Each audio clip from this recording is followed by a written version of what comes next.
Alrighty, we're gonna give it a few moments for people to come in and get going. But if you are just joining us, welcome in. Cody's going to be with us shortly. Going ahead and we're going to get this live started in just a little bit. It's a crazy day. It's a crazy day for investing. We are definitely a lot of information coming out, a lot of craziness happening. CPI report, already got that out today. Not sure, not certain how it's gonna affect the market. Anyone coming in, understand that. Hey, just if you want to send your comment, just be patient with us. Sometimes they don't come all the way through. Sometimes, or we miss them because we do get a lot in there as you guys pile in here. But welcome back to another crypto morning with Simply Investing. My name is Sal. Cody will be with us shortly. If you are new coming in, we got people coming in on all platforms. We've been doing crypto for about a year and a half. Cody got me into it. Cody's been in it much longer than I have. But I own several companies. I own real estate. I get into stocks, crypto, other business investing, accredited investing. So I got a lot of stuff that I do, which it allows me to invest into crypto and kind of put some money into this degenerate thing we call the crypto market. So with that being said, I know I'm going to see here message Cody real quick.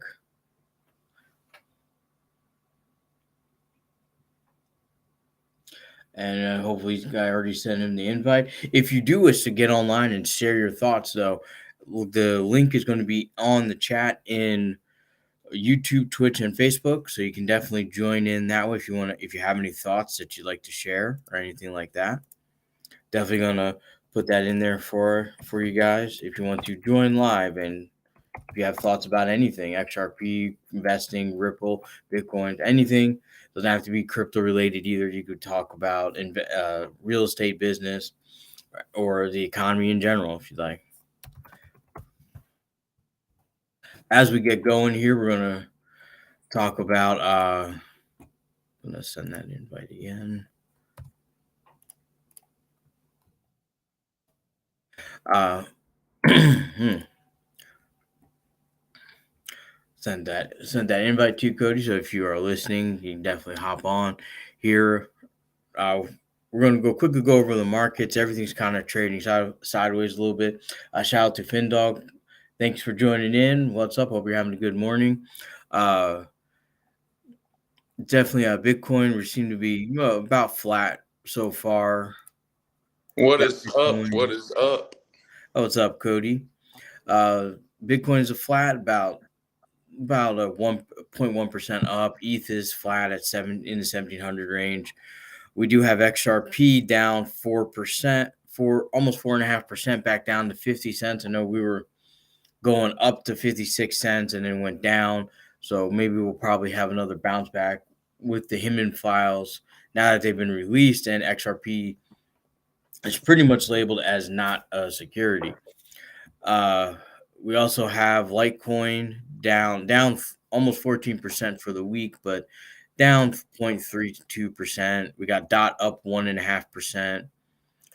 Let's see, we have Atom flat at about 1% up, but still maintaining a little level of flatness. You got Stellar also down almost 3%, down 7% for the week. Then we have Hedera up almost 2%.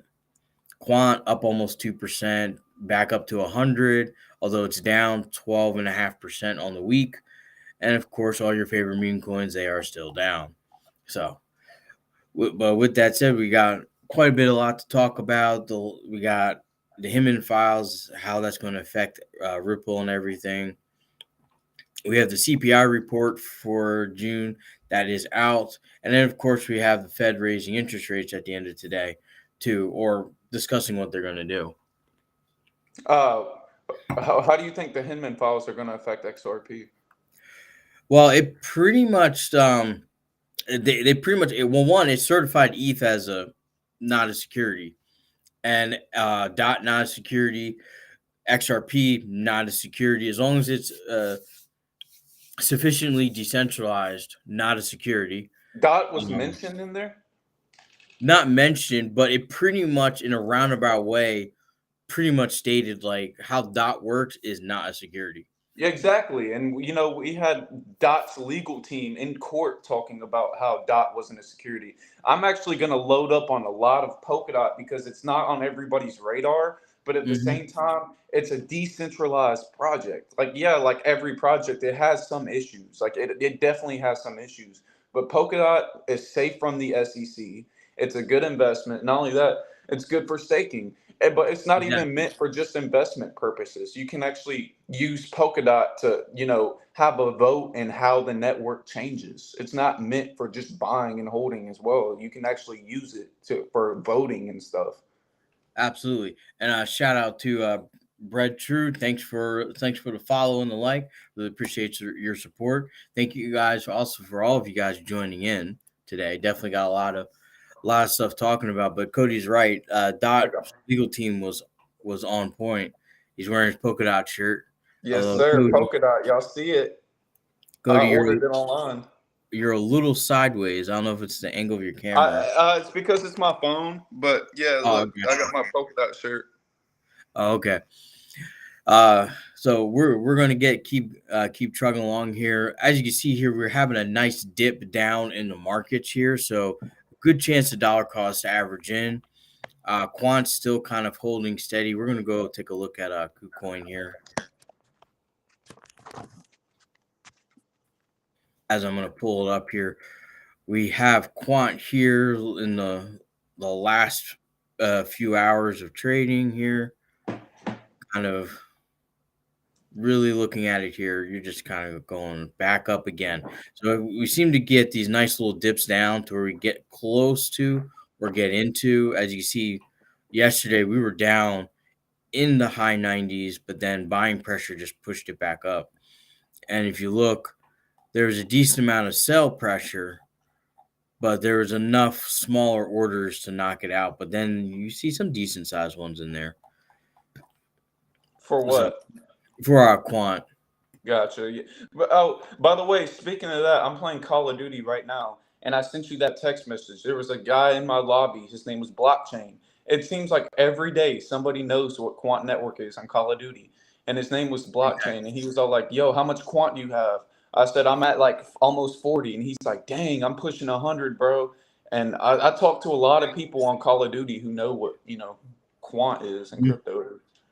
yeah, Quant's definitely getting some ground going, getting everything is definitely gaining some followers there. If we look at Quant, I think up down here, I think the followers went up too. It's on almost 270,000 watch list. My Uh, point of mentioning that is because like the social metric, like that's a reflection of the social metric. mhm.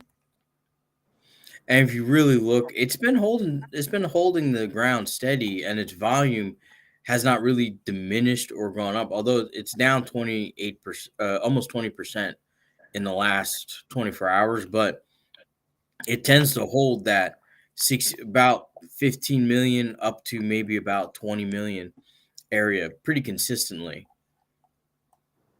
And there are a lot of people on this network, and it's starting to come into a lot of wallets in Oh there. yeah, it is. Because people see the tokenomics and people see it as like another Bitcoin or something. That's what a lot of people call it, even though it's not the same as Bitcoin. Mhm. It's Quant is actually, and this pisses a lot of crypto people off. But one thing about Quant is, it talks a lot about CBDCs, and improving CBDCs.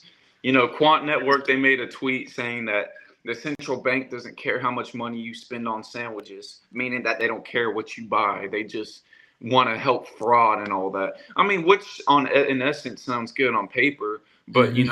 CBDCs can still be very revealing for sensitive information, despite what Quant Exactly. Network says. Quant Network, I mean, I understand why they're tweeting that. I understand why they're saying that to make it look good.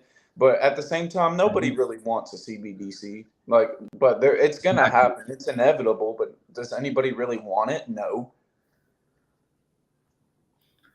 Exactly. Give me a second. I do apologize, guys. My work. This is my work phone, and I do have people calling in, so do bear with me with that. But yeah, quant is kind of a unique position. It's got a lot of great value, but it also, for a lot of people on crypto privacy, they don't like there are some people that don't like the fact that it's working with central banks on CBDC tokens and things like that. I'm But not I sure. do. I'm sorry. Go ahead, Cody. I'm pretty sure Quant is closed source too, which a lot of people don't like. I'm pretty sure at the moment it is. I might have to Mhm. double check that. It might be open or closed source, but yeah, a lot of people don't like that either. But as an investment and as Quant's doing things with CBDCs, I still see the Mhm. price, being resilient. I mean, we tried to dip to $97 yesterday. We couldn't even hold that. We bounced right back up. Yeah, exactly. Every time it goes under 100, we have some big buy pressure. Every time. Exactly. And then speaking of selling pressure and buying pressure, we have the same effect due to the Himan files of XRP. So with the Himan files that get released yesterday, things did start, I think, swinging in the right direction for Ripple, but it seems like we had a lot of people cash out during that time, which brought it down from where it was at right around here at around 56 cents back down to the 50-cent range. But we've been holding that pretty steady. Oh yeah. So, but it's looking like we may get to about 49 cents, 48 cents a day, which would be a good time to start dollar cost averaging in, because XRP is definitely not going to become a security. It's definitely going to stay a commodity. Therefore, it's probably going to be put onto a forex exchange if anything does happen. However, it's probably going to get relisted by Coinbase. There is rumor that Coinbase is putting it back on, That would be crazy. which would definitely affect market flow, because that means it's another large exchange. So there'll either be a lot of people buying or a lot of people selling. I'm not gonna lie, I still don't hold any XRP. I used to hold a lot, but I need to get back in. I've just mainly been focusing on Quant and Ether, but I need to. It's crazy because I used to be so hard about XRP and I used to own a bag, but it's like now I don't own any, and I might want to get back in. Exactly. Well, it's a good time, because you think about, if we get to the target range of $5.50 area, you're still going to have a run up for it and everything. $5.50 doesn't sound hard. That's a good 10x. Yep, it's a very good that's a very good pick for you guys, and dollar cost averaging in now, because it's not going to hit that until the bull run really starts. So, And but hold on, I do want to say this, and this could sound very wrong, but the SEC classifies something as a security if it has the effects of others, like the effects of an enterprise, right? yes, Ripple, if I'm not mistaken, Ripple uses XRP as a payment settler. They use XRP. It's not directly associated with Ripple. I mean, granted, the price could go up or down depending on how the case is, but regardless, it's not a reflection of what Ripple's doing. XRP is used as like a liquidity transfer. It's used for like fast liquidity. Like that, they use it for that. So I don't understand how it could be a security if Ripple is constantly using it, and people are using it. exactly, exactly. Shout out to I don't Rose get. Del Rey. I'm sorry, you broke up there, Cody, towards the end. Oh, I just said I don't get that. I don't get how Ripple uses or people use it as a tool. It's used as a tool, really. Well, it sucks for the X, because the XRP community was holding for so long. So I think that's what the SEC was using the argument that it was it's an investment, because people were holding it for so long. But overall, XRP is really just a currency, and as the people come back to network and as they keep building and building upon it, then we'll see more uses for XRP as a currency within the network. Just like how the SEC says we're speculating, The SEC saying that people hold XRP as an investment is spec. I mean, granted, there are a lot of people who buy and hold XRP as an investment. You know, that's what a lot of us buy it for. But just because you can hold a utility token without the means of an investment. Like, for example, you can always have some XRP on deck if you want some fast swaps, if you want some fast sends. You know, it's always good to have a utility token on hand. Like, I don't understand why they think that's like a bad thing. Like, oh, it's an investment. People hold it regardless because it's quick. Exactly. And shout out to Bush 1G. What's up? Welcome back into the chat there. Shout out to Gregory Williams. Thanks for the follow and the likes. And shout out to Rose Del Rey. Thoughts on Chainlink? I think that the Himman files basically make a good case for Chainlink too. As long as anything's sufficiently decentralized, they can't label it fully as a security like a stock. So there's definitely some potential in there, and it rebounded well off of the Himman files release too. Chainlink's a really good one. Quant and Chainlink are good ERC20s to hold. But I always recommend keeping some Ether on deck because you got to have them for swaps. Exactly. Hold on one second here.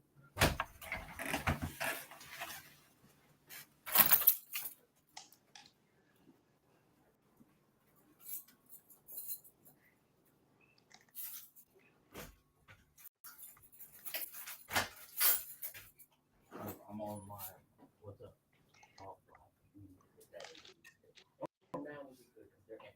Okay, then I'll meet you there in a second. Okay, come on over. Come on over. Let's go.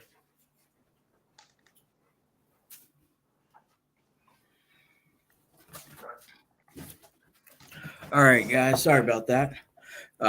Definitely bringing the dogs in. I got to actually leave in a little bit to go take a truck there. But our thoughts on Chainlink is, since it's going to be decentralized, it's definitely something good to have in your portfolio. It definitely responded well to the Hinman files. Let's take a look at where it is. I know I have it up here. If not, I still do agree with the fact that Bitcoin is the most decentralized currency, though. Yes, it is. It's well, no one really controls it anymore. So Just once it got developers. released, yeah, you can develop on it, you can do a lot, but you can't really. It's too decentralized to make any effective changes. But as more people get into it, there'll be less market manipulation involved. Exactly. But as you can see here, Chainlink responded well. The Hinman files got released, and then the Chainlink definitely responded pretty well, bouncing back from $5 and up. Shout out to Freedom Fighter. Mining is centralized. That is true. It is kind of centralized now for Bitcoin because those machines are now coming up on $20,000-$30,000, which is very hard for anyone to get into the market. Plus, the cost of energy of running it makes it really hard for anyone to join in or get a good entry point in there. You know, one thing I will say is, I like Benjamin Cowan. Shout out to Benjamin Cowan. He makes a lot of good videos and a lot of good points. He's a smart man. But what a lot of people forget, Bitcoin maxis forget, is that mining thing. It is centralized. It does suck up a lot of energy. They're loud. I think people in Africa, I've heard complaints on Reddit and on the internet that the Bitcoin mining facilities are really freaking loud. And if you live by a Bitcoin mining facility, it's going to be hard for you to sleep at night. They're loud. They're just like annoying, and they use up a lot of energy. Yeah, they use up a lot of energy and cause a lot of noise pollution, which unfortunately hurts. I think the one guy in where was he? He was in Nevada that's mining it. He had to get rezoned and had to push his out all the way out into the middle of the desert because the noise pollution was bothering people, the neighborhoods in the area. So, but even still out there, even with solar, with a elaborate system of solar panels, he still spends something like $1,000 a month on energy. And that's why Just energy. And that's why Ethereum switched to proof of stake. People want to complain about the proof of stake model. There is nothing like that with the proof of stake model. You just have validators, they're putting in work, they're validating transactions, they're doing what they're supposed to do. And if they're not bad actors, then the ecosystem thrives. Like you don't have that issue with, but like everything, there's a double-edged sword. There's pros and cons to everything. There's cons to staking. There's no perfect system, you know. If you go on Exactly. Vitalik Buterin's website, by the way, if you guys didn't know, Vitalik Buterin has his own website. I'm not a Vitalik Buterin fanboy or anything, but I will Mhm. say he posts a lot of valuable content on his personal website. Exactly, and definitely a shout out to him. Go follow him for some research. Shout out to Jerry. Welcome into the chat. What's your opinion on XLM? Is this a good hedge to XRP? But XLM is still good, but XRP has a lot more features. XRP has on-demand liquidity. XLM is pretty quick, and XLM is still good. There's still XRP and XLM can coexist. I don't know why people have this attitude to where XRP to go and XLM can, like they can both coexist. Both Stellar and XRP are great projects. exactly, exactly. So, real quick before we gotta go here, we're gonna go over the CPI, the Consumer Price Index, which everybody is kind of worried about. The only thing we're waiting on is in this afternoon, the Fed is going to announce whether or not they're going to raise interest rates, which could change change the landscape. Although there are a lot of people thinking they're going to raise a whole point. Some people are saying not at all. They're going to hold. Most likely they're going to do like a 0.25% increase, which anyone who has an APY loan is going to be greatly affected by it. Or if you have credit cards, they're going to start raking in some money. So if you're looking for a good place to invest, credit card companies right now are good places to get it into. Now with the CPI report, we are down a little bit on inflation. As like I've been saying in the last couple of weeks, the cost of food and some other goods I've been noticing have been going down a little bit, not a lot, but a little bit at a time. Even restaurants, the chain restaurants, their prices have started to fall. Whereas last year it was like $250 for four people for just a standard meal. Now it's back down to about 150. So the prices are significantly coming down, and businesses are adapting to new cost structures and everything like that. However, overall consumption of fuel went down in May, where people, not a lot of people were traveling due to fears of inflation and the economy and what's going on. So, you know, prices of fuel did go down. I did notice that, not by a lot, but they started to tumble. I think we had a total drop of we're at like 3.6% inflation for last month. We're at an average index of 5.8% in the last 12 months for food and necessary household items and goods. But bakery products rose a little bit. Fish, eggs, and poultry rose are still on the rise, but they're not at the 12, 13%. It's at 9.2%. So they're starting to come down.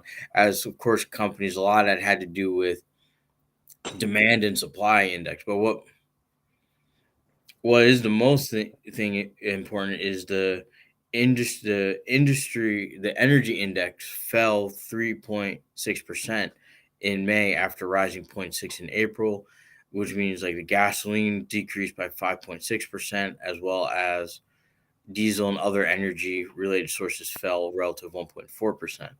So if the cost to move the goods across the country is going down, then we might start to see less supply issues, because you try to ship more on a you try to put more orders on on less vehicles on the road to keep your costs down. If you're not moving stuff, as like Walmart used to move things rapidly between stores, they stopped doing that for a while, just because of the cost of fuel.